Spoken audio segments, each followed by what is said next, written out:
Hi నమస్తే welcome to Myra media. నేను మీ కేవీఆర్. మనం బయట అంటే జనంలో ఇకారమైన మనకు బుద్ధి రాదు, ఇంతకు మించి దిగజారం అనుకున్న ప్రతిసారి ఇంకా అంతకు మించి దిగజారడం మన ఎల్లో బ్యాచ్కు బాగా అలవాటైపోయింది కదా. మొన్న ఈ నెల 18న రెంటపాల పర్యటనలో వైఎస్ జగన్మోహన్ రెడ్డి సింగయ్య అనే ఒక వ్యక్తి మరణించాడు కదా.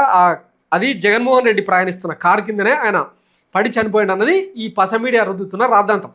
సరే, ఇది పక్కన పెడితే ఈ కేసులో వైఎస్ జగన్మోహన్ రెడ్డిని ఏటుగా ఆయన కారు డ్రైవ్ చేసిన రమణారెడ్డిని ఏవన్గా చేర్చి ఆయన కారును కూడా నల్లపాడు పిఎస్కు తరలించారు. అంత అక్కడ వరకు బాగానే ఉంది.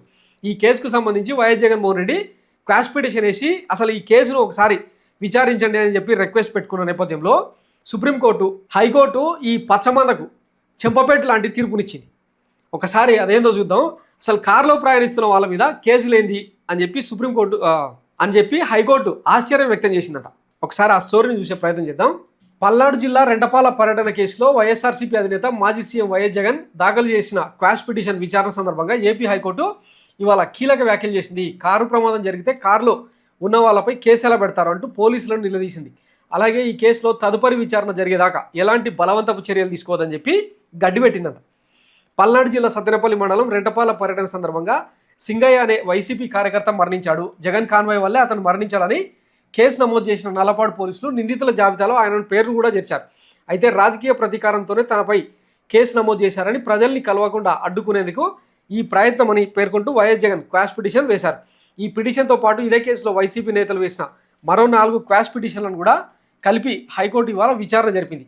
కారు ప్రమాదం జరిగితే కారులో ఉన్న వాళ్ళపై ఎలా కేసు పెడతారు, ప్రమాదానికి ప్రయాణికులను ఎలా బాధ్యులు చేస్తారు, అన్ని జాగ్రత్తలు తీసుకున్న కుంభమేళాలో తొక్కిసలాట ఘటన జరిగింది కదా అని హైకోర్టు వ్యాఖ్యానించింది. ఈ క్రమంలో వాదనలు వినిపించేందుకు ప్రభుత్వ లాయర్ మరింత గడువు కోరగా తదుపరి విచారణను మంగళవారం జూలై 1కి వాయిదా వేసింది. అప్పటిదాకా నిందితులపై ఎలాంటి బలవంతపు చర్యలు తీసుకోవద్దని పోలీసులకు స్పష్టమైన ఆదేశాలు ఇచ్చింది. సో కోర్టులు గడ్డి పెడితే తప్ప మనకు బుద్ధి రాదని మరొకసారి తేలిపోయిందనమాట. ఇప్పటికే మద్యం సిండికేట్ మీద, మద్యం స్కామ్ మీద ఎట్లాంటి తతంగాలు చేస్తూ ఉన్నారో ఆ నిందితులకు నార్కోటిక్ అనాలి టెస్టులు చేస్తారంట.